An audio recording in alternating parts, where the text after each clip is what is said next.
de este gran libro. Este libro, si no lo conoces, y el contexto es importante, este libro es un registro de la obra del Espíritu Santo sobre la tierra después de la ascensión de Jesús al cielo.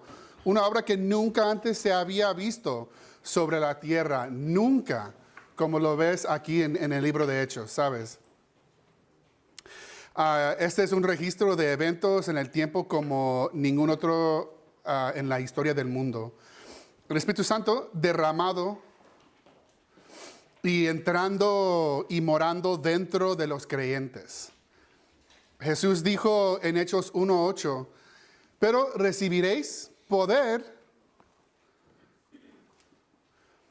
cuando haya venido sobre vosotros el Espíritu Santo, y seréis mis testigos en Jerusalén y en toda Judea, en Samaria y hasta lo último de la tierra.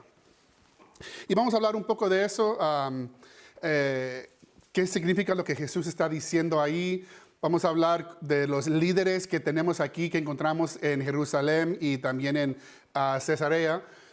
Y vamos a hablar del legalismo y lo que encontramos y por qué Pablo está en este camino andando hacia adelante y al final va a llegar a Roma. Pero ¿por qué? ¿Qué le ha lanzado a estar en esta posición? Sí, Jesús dijo ahí que recibiréis poder cuando haya venido sobre vosotros el Espíritu Santo. Y no sé lo que has visto en vuestras vidas, mucha gente, muchos grupos, muchas iglesias que atribuyen muchas cosas al Espíritu Santo, ¿verdad? Y yo creo que más que todo, la obra del Espíritu Santo es Seréis mis testigos, dije Jesús. La conciencia de que el Espíritu Santo venga sobre discípulos de Jesús es que van a recibir poder. No un poder como algo que verías en las películas de los Vengadores, nada así, ¿verdad? No podían volar ni empuñaban un martillo mágico y no tienen fuerza física sobrehumana. Era poder a través de un encuentro con el Jesús resucitado. Y el poder que fue dado con el propósito de ser sus testigos. Juan 15, 26 dice esto. Cuando venga el Consolador, a quien yo os enviaré de parte del Padre, el Espíritu Santo de verdad, procedente del Padre, dará testimonio acerca de mí. Y vosotros también daréis testimonio porque habéis estado conmigo desde el principio. Él, el Espíritu Santo, dará testimonio de mí. Entonces, en dos versículos muy diferentes encontramos la misma cosa, ¿no? Que el Espíritu Santo viene para dar testimonio de Jesús. Y que ellos también darán testimonio. Y vosotros también daréis testimonio.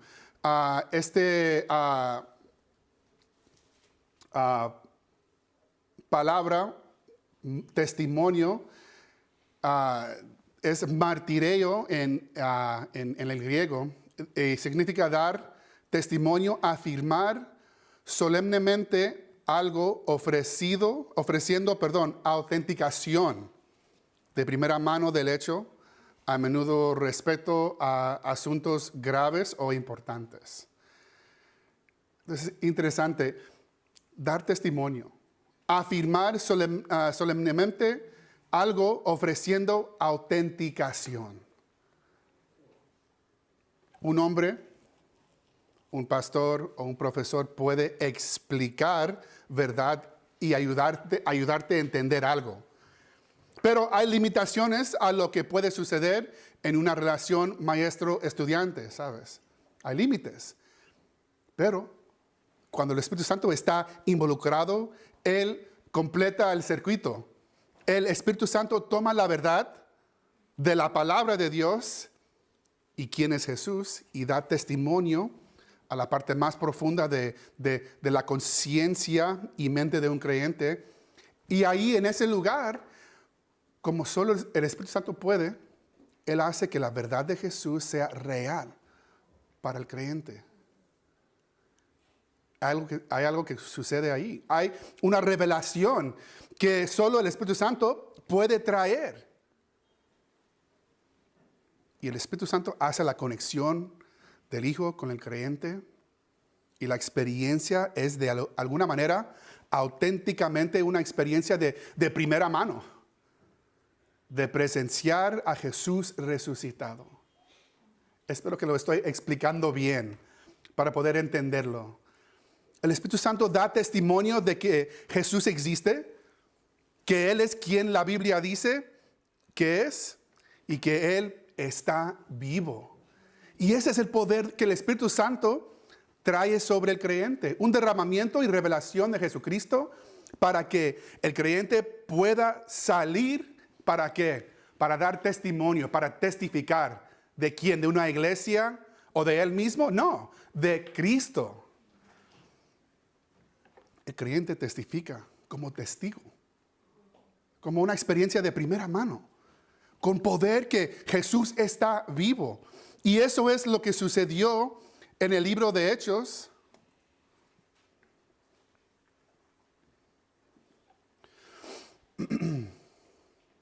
Ay, perdón.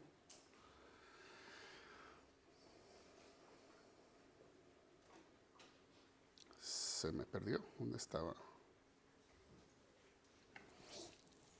Jesús dijo que serían testigos en Jerusalén, primero Judea, luego Samaria y hasta los confines de la tierra. En los capítulos iniciales de Hechos de este libro vemos la obra principalmente en Jerusalén. Luego sale un poco más lejos y luego un poco más lejos. Y Pablo toma el evangelio y da testimonio de Jesús por todo el mundo conocido en ese tiempo.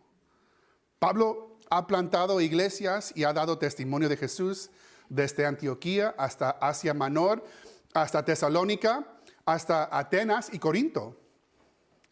Y hasta el día de hoy el Espíritu Santo está obrando, dando testimonio de Jesús y empoderando a los creyentes para ser testigos. Al llegar a los capítulos finales del libro de Hechos, vemos el viaje de Pablo disminuyendo. Todo tiene su fin, ¿verdad? En última instancia va a llegar a su fin esta historia de Pablo. Pablo fue llevado de regreso a Jerusalén por el Espíritu Santo, lo que hemos visto en capítulo 22, creo. Y el Señor, a través de diferentes personas, le dijo que cadenas lo esperaba en la ciudad de Jerusalén. Y eso es lo que hemos visto desde que llegó. Los judíos han intentado matarlo y los romanos lo han protegido habiéndolo tomado bajo custodia. Estaban tan enojados de que él mencionará haber llevado el evangelio a los gentiles, que están listos para despedazarlo, dicen las escrituras. Y este es el problema que tienen con él, que estaba predicando a los gentiles. El comandante romano en Jerusalén recibe el aviso de que hay un complot de los judíos. ¿Para qué? Para matar a Pablo. Y entonces envía a Pablo a Cesarea de Filipo en la costa ante el gobernador Félix. Eso que hemos visto en 23 y 24. Después de recibir a Pablo, Félix tiene a los acusadores de Pablo venir y presentar su caso, así como Pablo. Y al final no hay base real para su caso. Y Félix, esperando recibir un soborno de Pablo, lo mantiene en la cárcel. Durante este tiempo, Félix también escucha el mensaje del evangelio. Pablo permaneció como prisionero de Félix hasta que Félix fue reemplazado por un hombre llamado Festo. Y ahí es donde retomamos la historia hoy. Voy a leer los últimos versículos de Hechos 24 y luego empezar en 25. Pero vamos a orar. Señor, queremos darte este día, queremos darte este tiempo leyendo tu palabra, Señor. Te pido que derramas tu Espíritu Santo sobre tu iglesia, que abres corazones para recibir de ti y solo de ti, Señor. Te pido que bendigas cada uno, cada mente, cada corazón aquí, Señor. Que todo sea para tu gloria y para el nombre de Jesús, Señor. En el nombre de Jesús oramos. Amén. Hechos 24, 27 dice: Mas al cabo de 2 años, Porcio Festo sucedió a Félix, y éste dejó a Pablo preso para congraciarse con los judíos. Pablo apela, días después,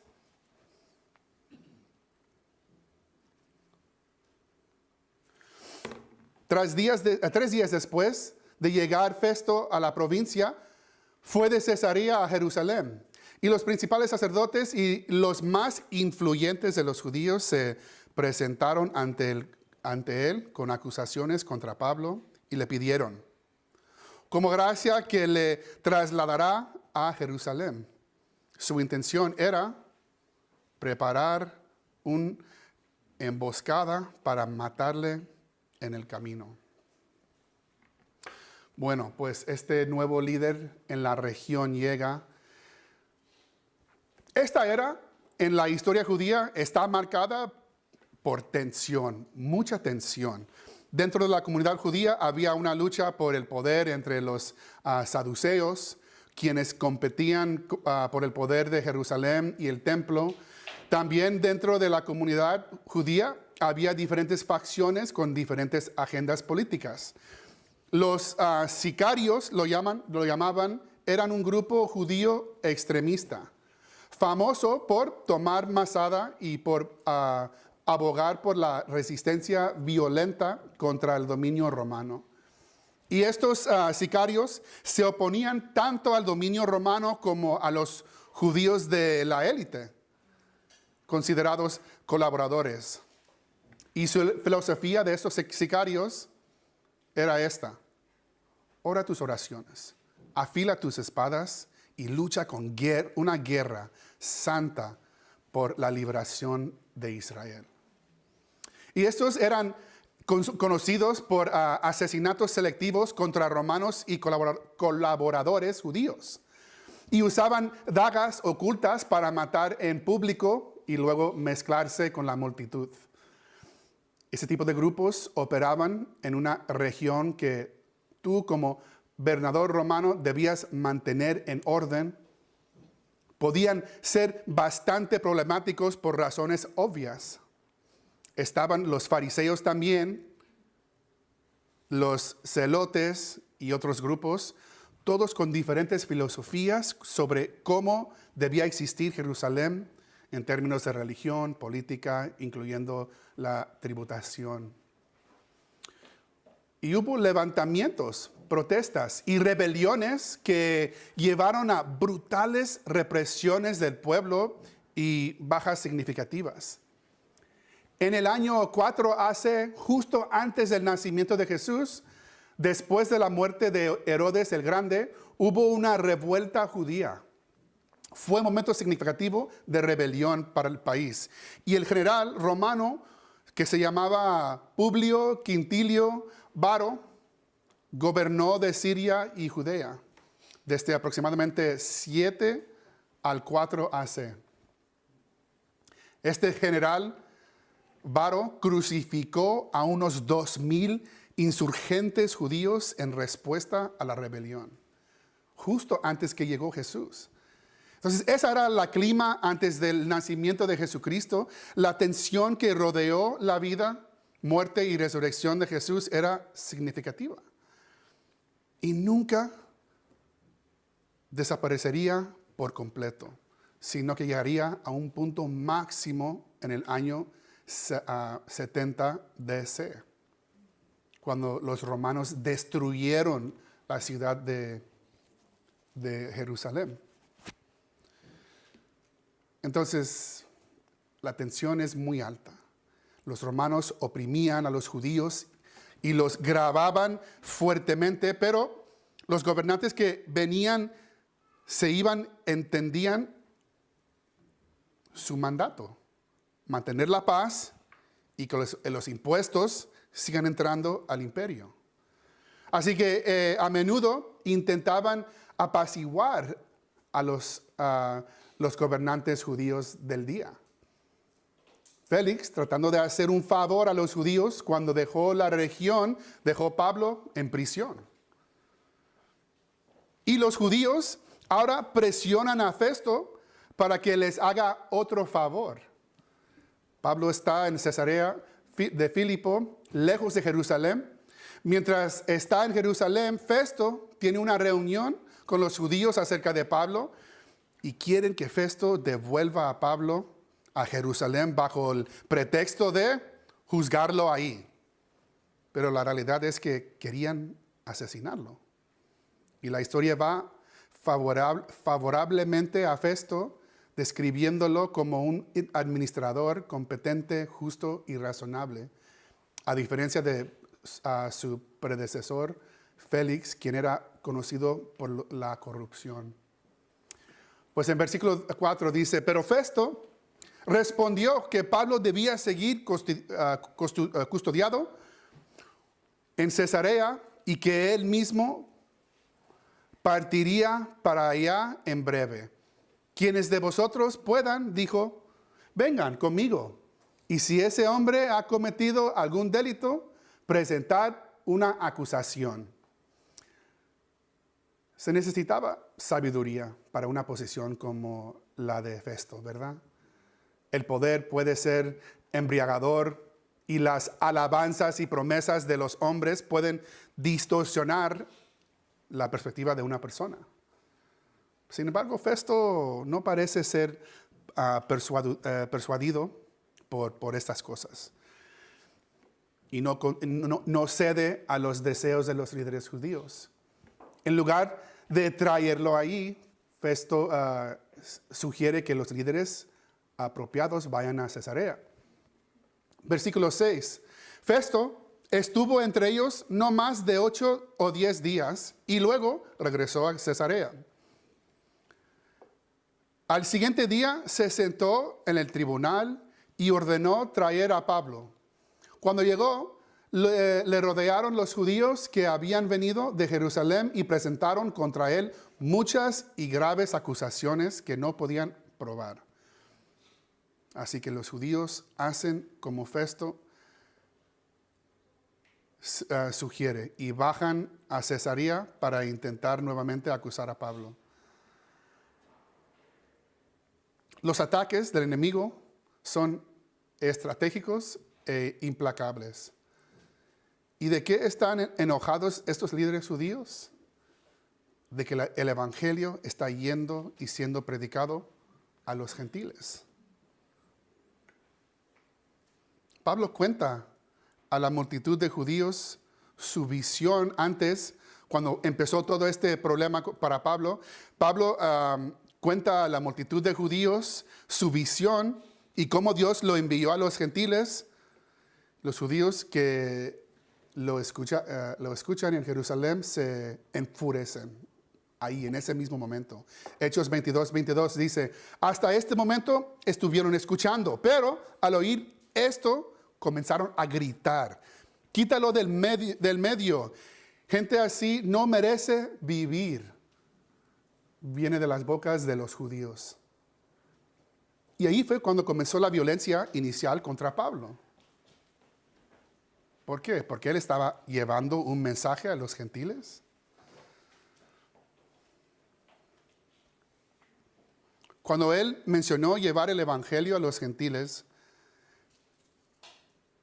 hay algo que se opone constantemente al evangelio y en el Nuevo Testamento. Y eso es el legalismo. Los judíos, para darte un poco de contexto, los judíos vivían bajo la ley de Moisés.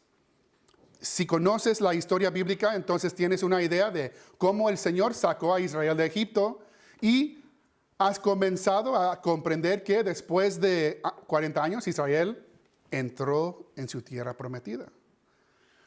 Después de entrar en la tierra, tuvieron jueces y que gobernaron sobre ellos por casi 500 años.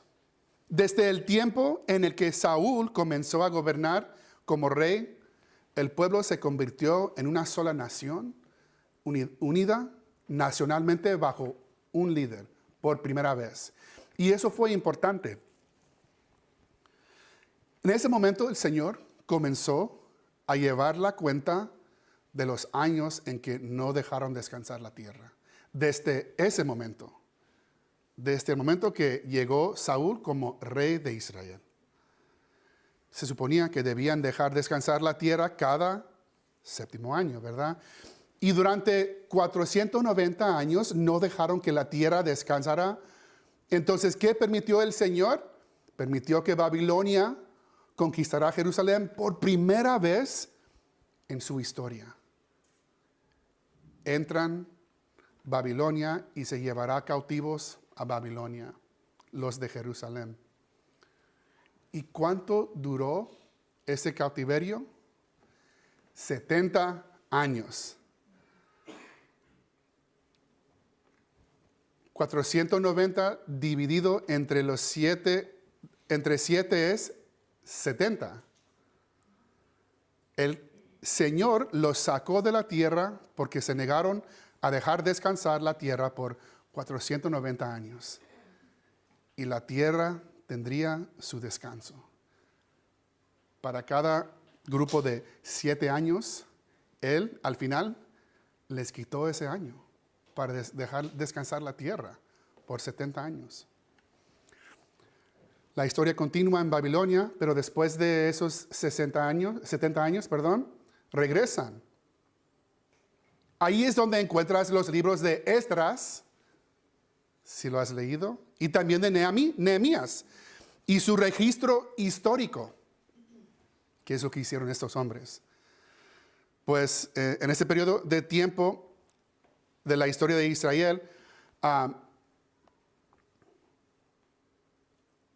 Esdras, bajo liderazgo de Esdras y Nehemías, el templo fue reconstruido, el muro alrededor de la ciudad fue reconstruido.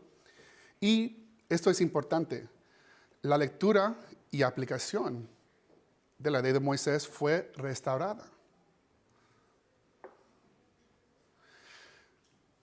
Estoy diciendo esto ¿por qué? Porque una vez que volvieron del exilio, hubo una seria reforma religiosa.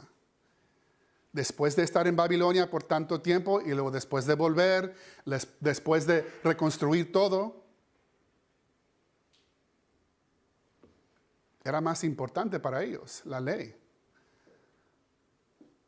Eso marcó el comienzo de un tiempo religioso estricto para el pueblo de Dios. Y cuando Jesús llega a la escena, los fariseos están tan dominados por la ley que ponen leyes extra sobre el pueblo que ni siquiera se encuentran en la Biblia. Identificaron pecado y la Biblia se ponía un límite entre ellos y ese pecado. Y ellos, para protegerse, pusieron más y más espacio entre ellos y ese pecado. Y pensando que, mira, nos vamos a protegernos a nosotros mismos y a todo el pueblo mejor si ponemos más leyes y más leyes.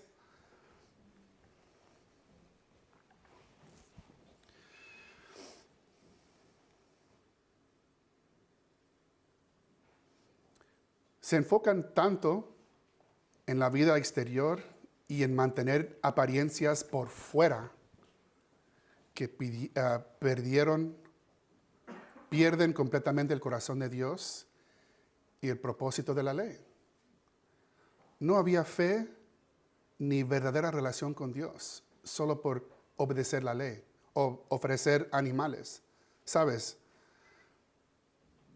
Solo una estricta observancia externa de la ley sin verdadera adoración al dador de la ley. Cuando Jesús llegó, el pueblo estaba tan dominado por su religión fría y muerte. No conocían al Padre y por lo tanto rechazaron al Hijo. Es lo que dice. No podían soportar escuchar lo que Él decía. Todo lo que podían pensar era mantener control y continuar en su adherencia a la ley. Y así la gracia de este concepto es este concepto loco, que es casi imposible para la mayoría del pueblo y el liderazgo entender. ¿Gracia? ¿Qué estás diciendo? Tenemos el templo, tenemos toda la ley. ¿Y tú vienes con este mensaje de qué?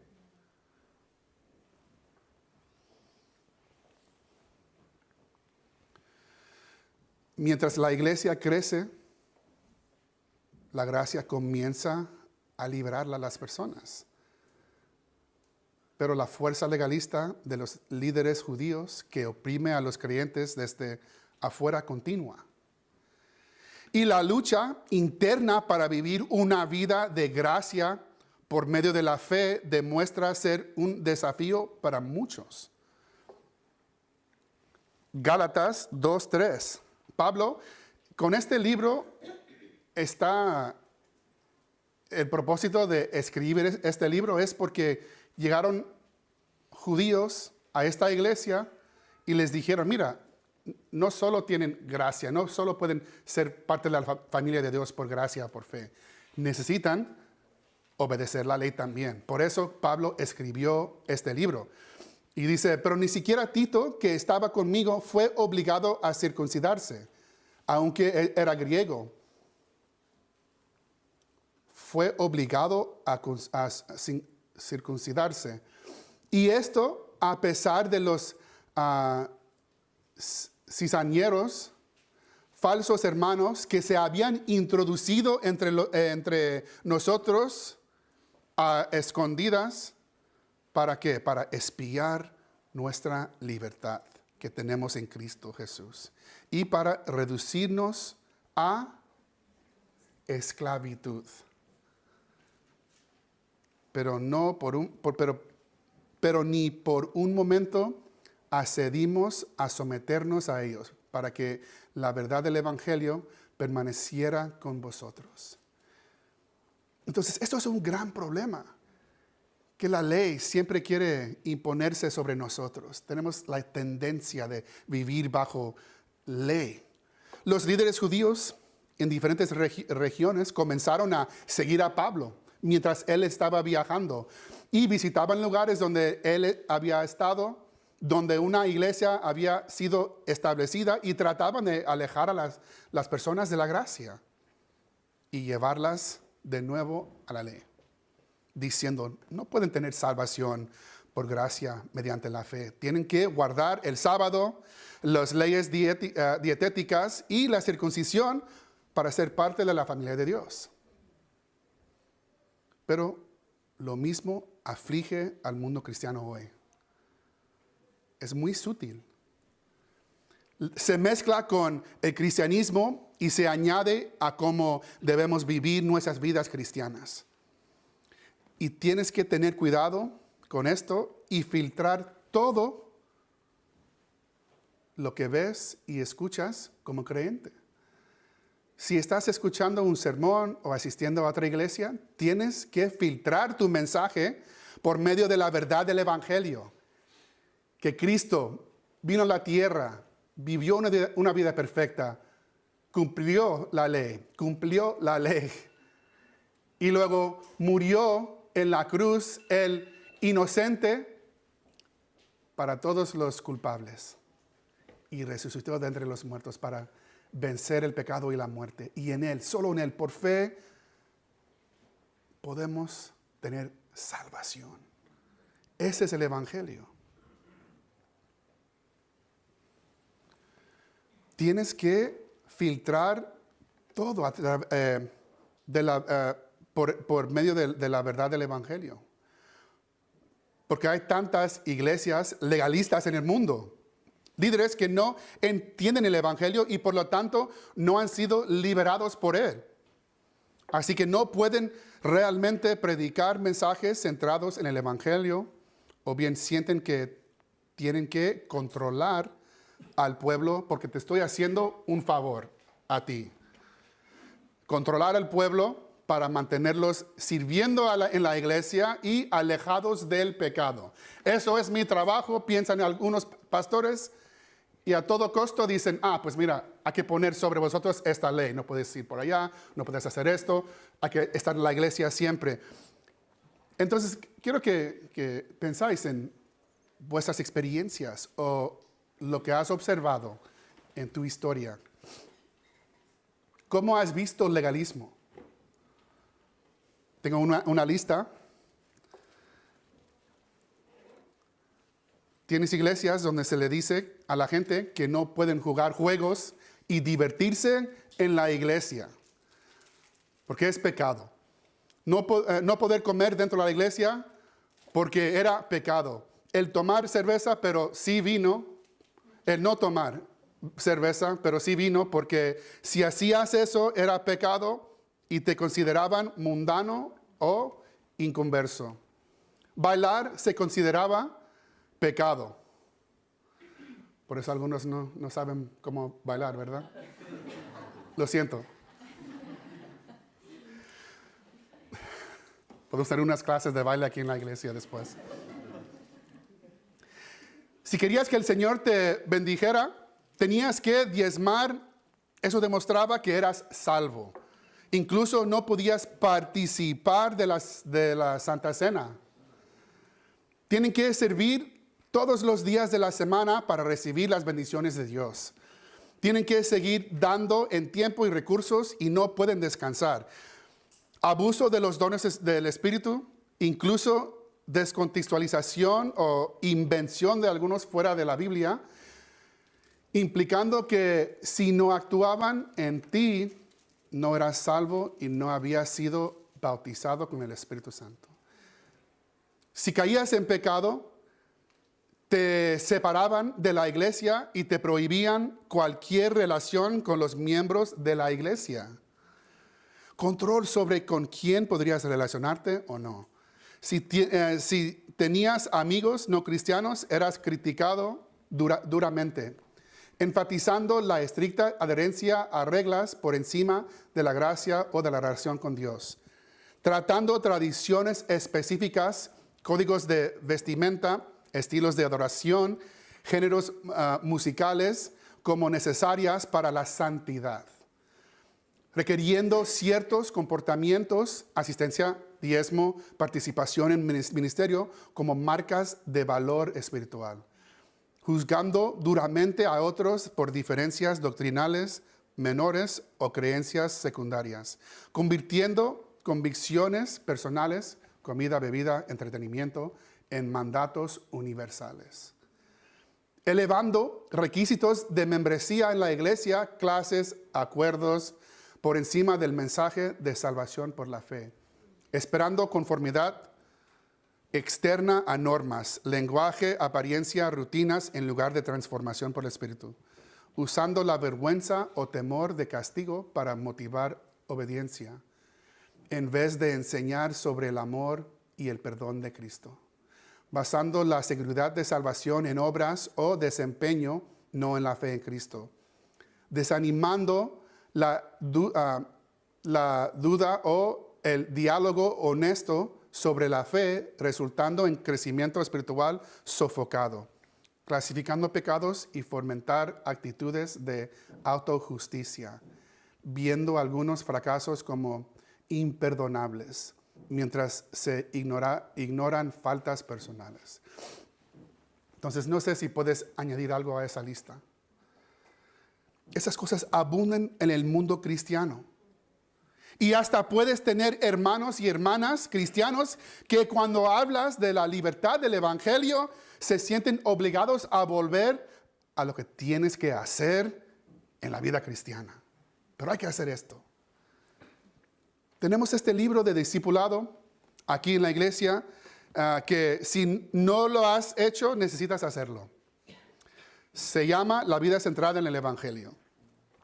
Y está diseñado para realizarse en grupo.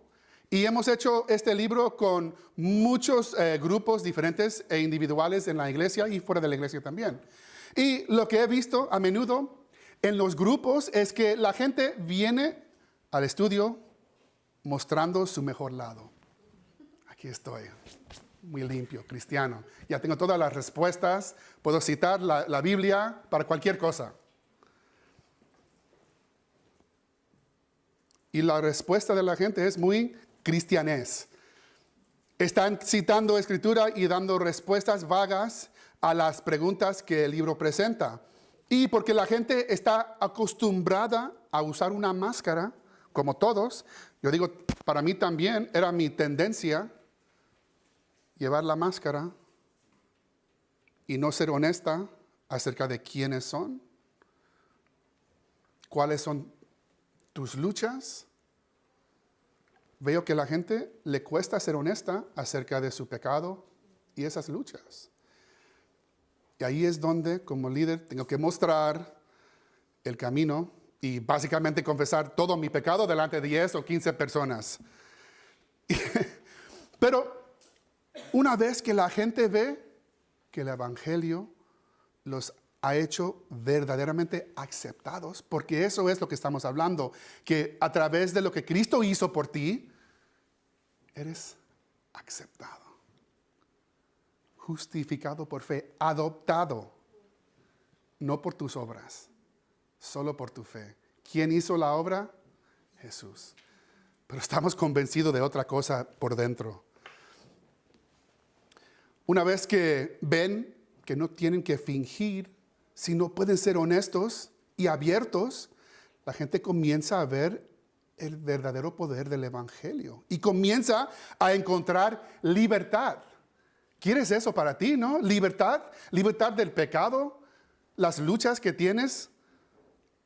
Y las conversaciones en estos grupos alrededor de esa mesa comienzan a cambiar de una manera tan asombrosa. El libro tiene como 9 lecciones. Y para la lección 3, la gente comienza a entender verdaderamente el Evangelio y ya no están usando sus máscaras, sino que están permitiendo que el Evangelio los renueve y transforme su manera de pensar. Es un proceso. Como un israelita aferrando a la ley toda su vida y luego verdaderamente descubriendo y entendiendo la gracia, ven su tendencia hacia confiar en sus buenas obras para relacionarse con Dios. Hay pocas cosas en este mundo que me den tanta alegría como ver a la gente pasar por este proceso. Es increíble, asombroso. Pero ¿sabes lo que pasa de vez en cuando en estos grupos? Una persona nueva, tal vez incluso nueva a la iglesia, entrará en la 5ª lección o algo así. Y todos están hablando sobre la libertad y el poder del Evangelio y cómo están caminando en la renovación. Y esta persona nueva está mirando como...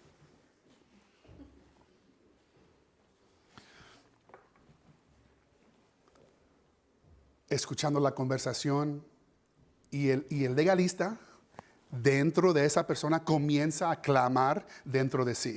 Y lo puedes ver.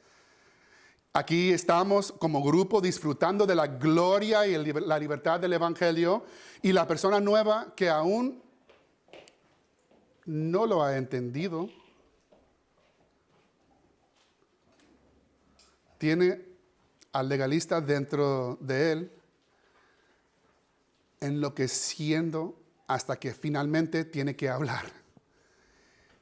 ¿Y qué sale de su boca? Tenemos que salir para evangelizar. Tenemos que hacer esto y tenemos que hacer aquello. Lo he visto varias veces. El legalista odia ver a la gente vivir en la libertad del Evangelio. Y siempre vas a tener gente acercándose a ti. Ah, mira, No puedes hacer eso. No puedes vivir así. Hay que predicar de esta manera.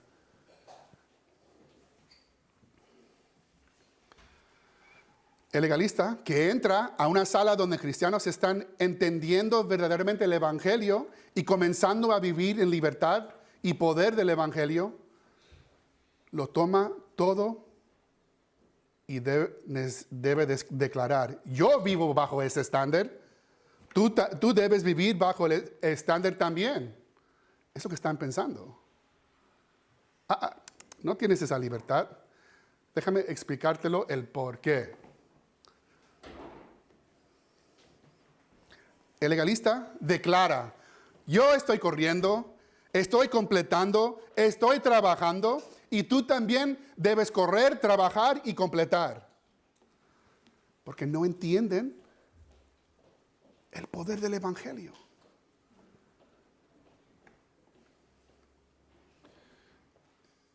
Es la idea más loca que pueda haber una batalla espiritual tan fuerte para mantener a creyentes que han nacido de nuevo, ignorantes e incluso oponiéndose a la verdad, el poder y la libertad que se encuentran en el Evangelio.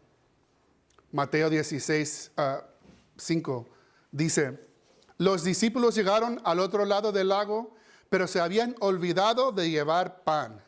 Jesús les dijo: mirad, guardaos de la levadura de los fariseos y de los saduceos. ¿Qué es eso? La levadura de los fariseos y saduceos es la insinceridad, hipocresía y legalismo. El gran enemigo del Evangelio. El Evangelio no es suficiente, dice este mensaje. Lo que Jesús hizo en su vida, muerte y resurrección, no es suficiente. Tú necesitas agregar algo todos los días de tu vida.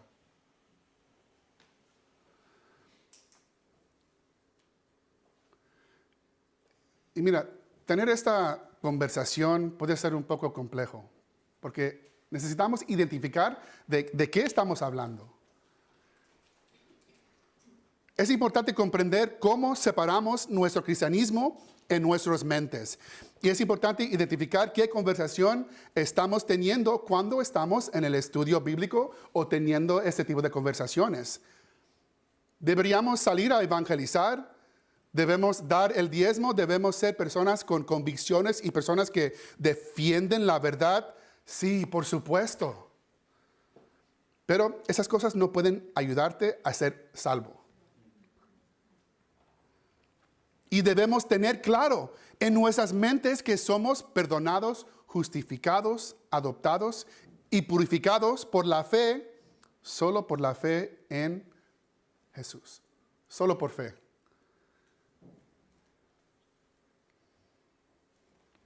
Todo lo demás es resultado de tu salvación.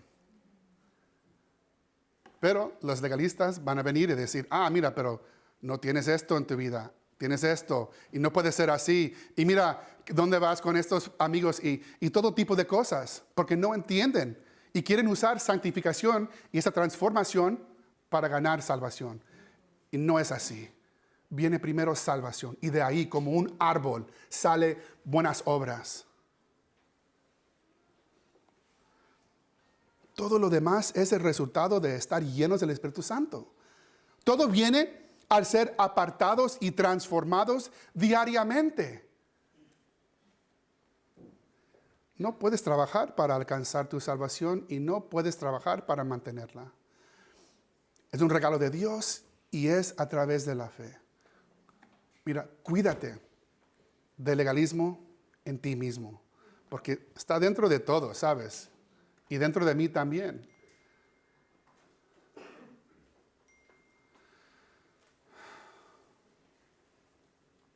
Cuídate del legalismo externo.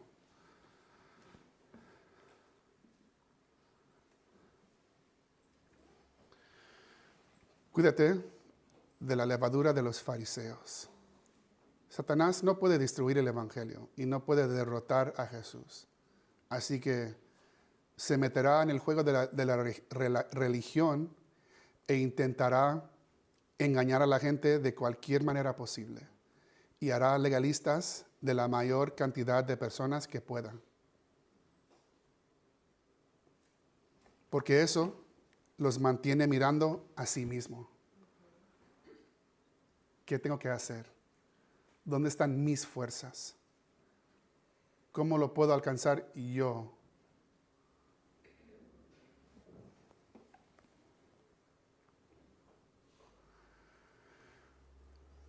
Estamos en este camino siguiendo reglas e intentando contribuir algo que ya está completo y perfecto. ¿Y sabes lo que cultiva el legalismo? Orgullo, un espíritu crítico y un ambiente carente de amor. Es una cadena en reacción. Déjame repetirlo. ¿Sabes lo que cultiva el legalismo? Orgullo, un espíritu crítico y un ambiente carente de amor. Porque no puedes ser honesto sobre tu propio pecado. Estás intentando cumplir un estándar y te vas a sentir como una buena persona, un buen cristiano porque, mira lo que ha hecho. Es verdad. Y lo que pasa es, eso va a afectar cómo ves a los demás. Es así.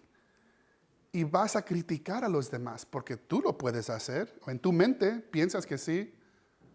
Pero la realidad es que Cristo lo hizo todo por ti, y por él, y por ella, y por todos. Y cuando estás criticando y la gente está fallando en cumplir tu estándar, ¿qué te pasa? Deberías ser un mejor cristiano. Y no tienes gracia ni amor hacia los demás, hacia tus hermanos y hermanas, ¿sabes? Cuando la gente es honesta acerca de sus pecados, mira a Jesús cada día y le disfruta, ¿sabes lo que eso produce? Gente que es misericordioso, compasiva y amoroso unos con otros.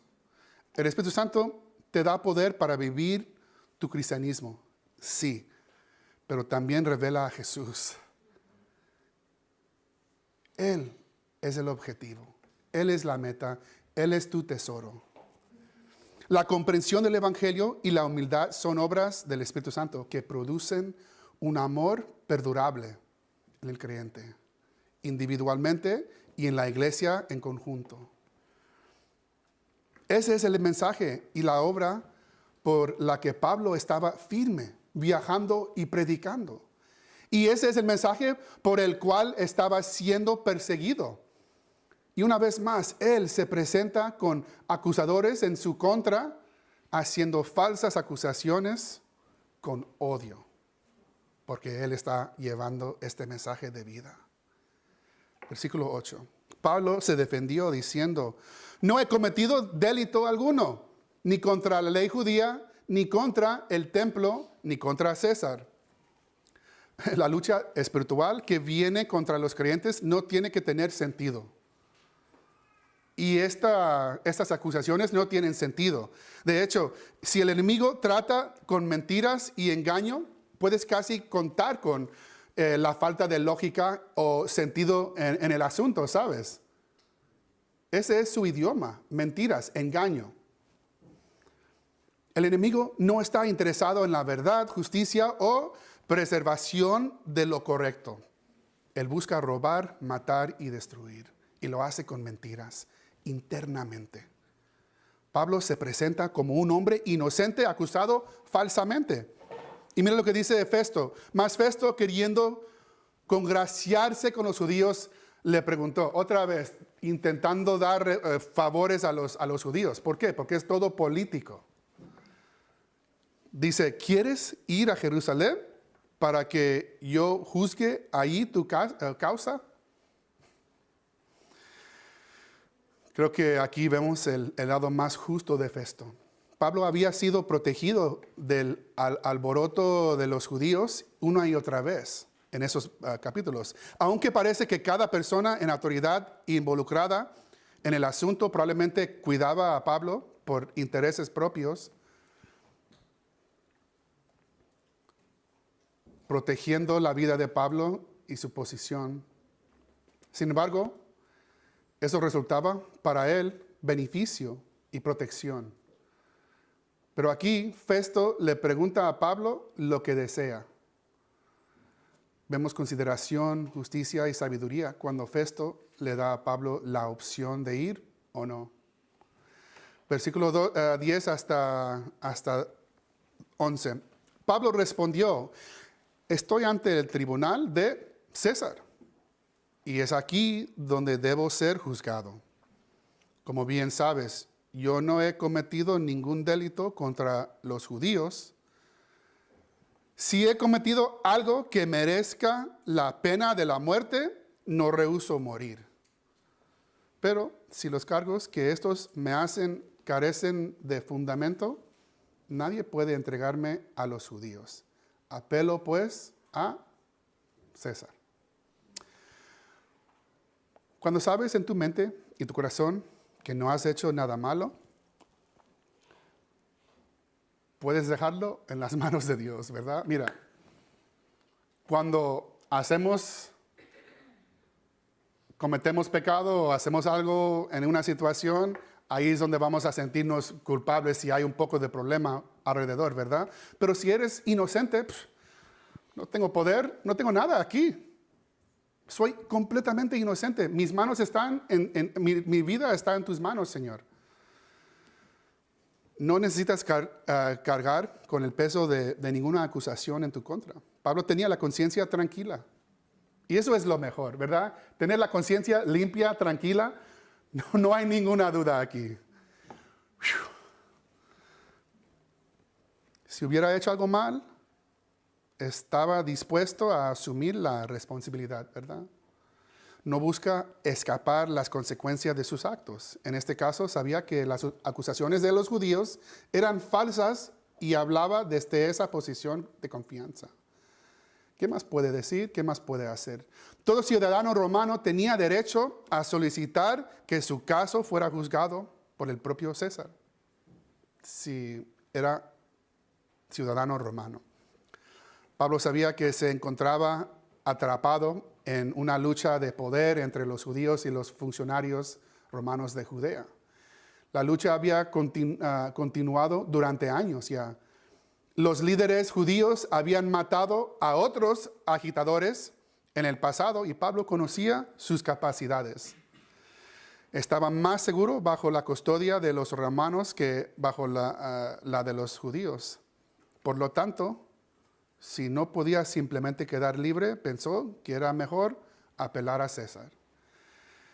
Esto desencadena lo que creo que es la opción deseada por Pablo. El César seguramente no vendría a Judea, ¿verdad? Dice versículo 12, el último versículo para hoy. Entonces Festo, habiendo hablado con el consejo, respondió: a César has apelado, a César irás. Y quería visitar a Roma. Es durante estos tumultuosos últimos capítulos que hemos leído que Pablo ha tenido la oportunidad de proclamar el Evangelio a su propio testimonio ante tantas personas poderosas e influyentes.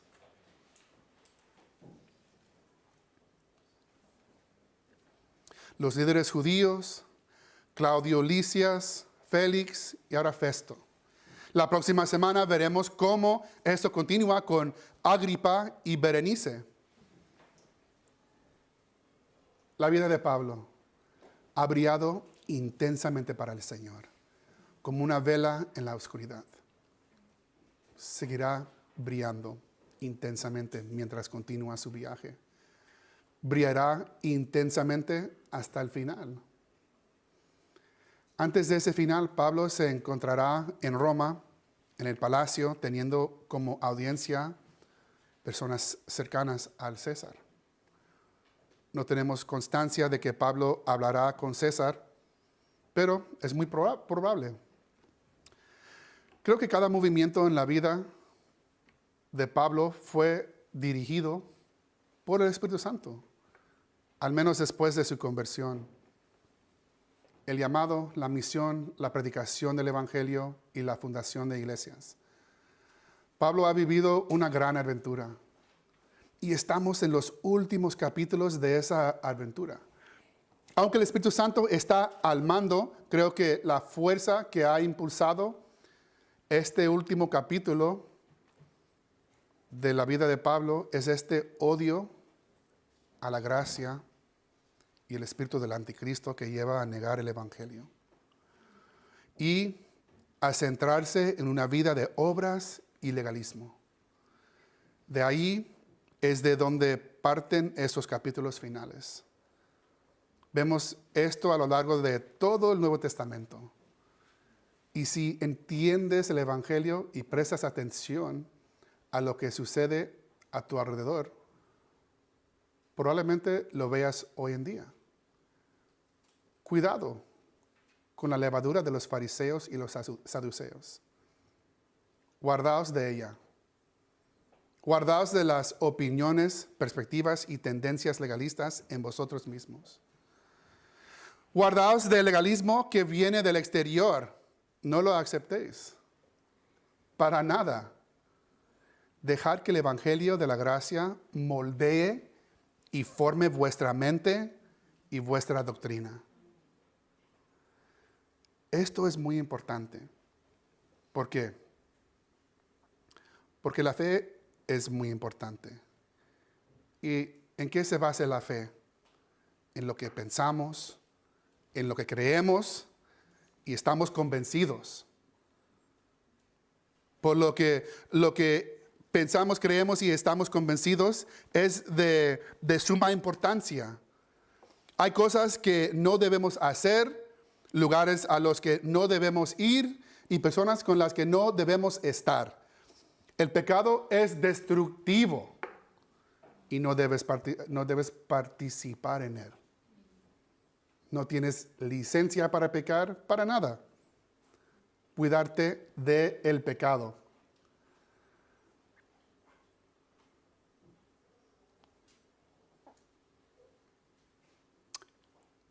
También nuestras vidas y nuestro servicio al Señor deben dar lugar a buenas obras.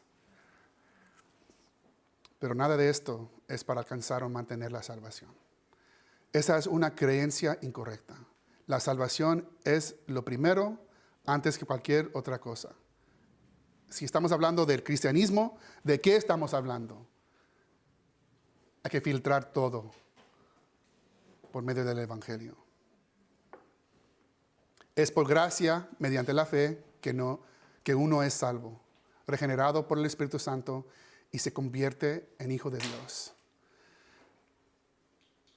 Predíquese el Evangelio a sí mismo todos los días. Su libertad en el Evangelio lo librará para amar a los demás en lugar de criticarlos. Su libertad en el Evangelio comenzará a ayudarlo a ver con honestidad lo que hay en su propio corazón. Y lo ayudará a mirar con honestidad su propio pecado. No para aplastarte, sino para traerte de vuelta a la bondad de Jesús. Este es el ritmo y el patrón que debe continuar en la vida del creyente. Arrepentimiento y fe, arrepentimiento y fe, arrepentimiento y fe. Y mientras caminas con humildad ante el Señor, Él traerá frutos a tu vida. Él te dará paz y gozo más allá de las circunstancias de esta vida. A medida que seas librado por el Evangelio, continuarás atesorando a Jesús por encima de todas las cosas. Eso es lo más importante. Y serás capaz de enfrentarte a ello cuando encuentres áreas en tu vida que hayas estado valorando por encima de Él. Vamos a orar. Señor, eres bueno. Queremos continuar en tu Evangelio. Queremos continuar andando por fe. Todo tiene su inicio contigo y en nuestras vidas a través de fe, Señor, y queremos continuar por fe. Queremos continuar por fe.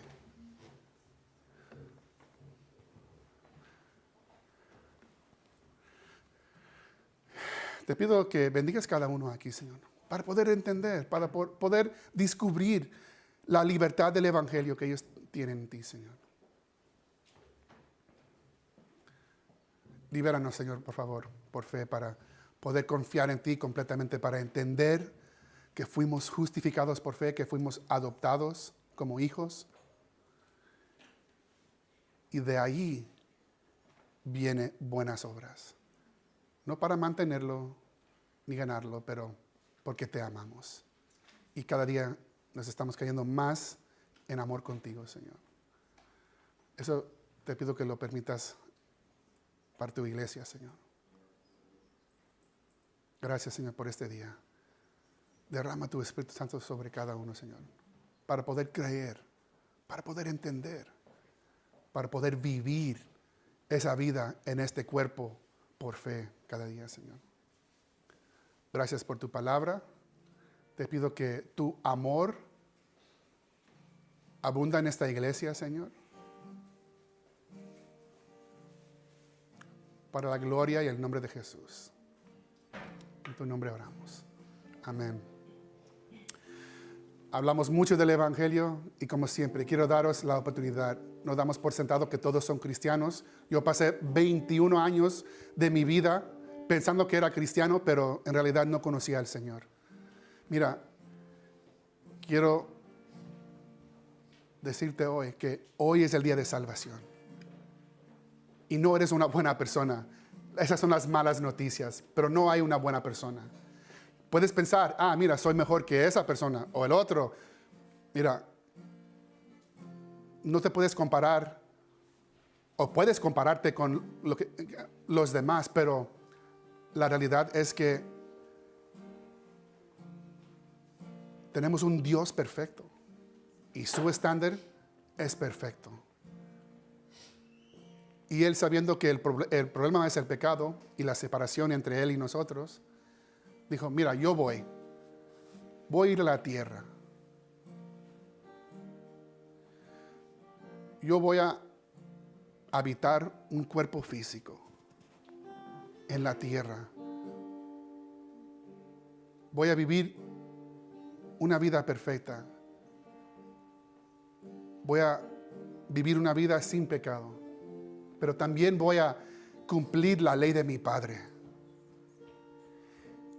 Y siendo completamente inocente, me voy a marchar hacia la cruz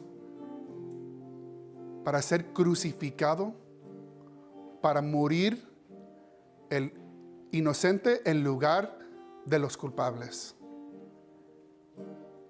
Y después de ser enterrado, voy a resucitar de entre los muertos para vencer el pecado y la muerte.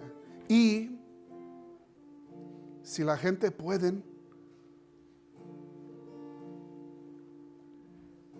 entender que son pecadores, que son culpables, van a recibir lo que estoy ofreciendo. Y ahí está, es un regalo para ti. Dice Jesús, mira, yo pagué toda tu deuda. Lo hice todo porque te amo. Quiero pasar toda la eternidad contigo.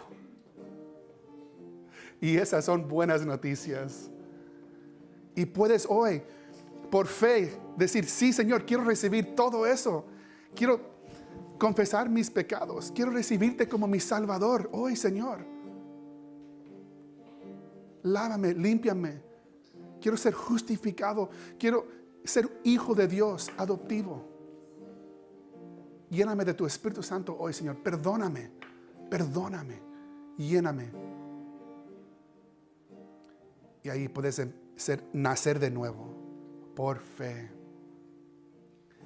Y ese es el milagro del Evangelio. El Evangelio significa buenas noticias. Y está disponible para ti hoy. Vamos a tomar la Santa Cena hoy. durante la primera canción, siempre quiero animaros a pasar tiempo hablando con el Señor, confesando tus pecados, preparando tu corazón para tomar la Santa Cena y reflejar en lo que Él hizo por ti. Entonces, durante la primera canción, vamos a hacer eso. Y durante la segunda canción, podéis subir desde el medio, recoger los elementos y luego volver a tu silla por este lado, por favor. Durante la segunda canción, cuando empieza.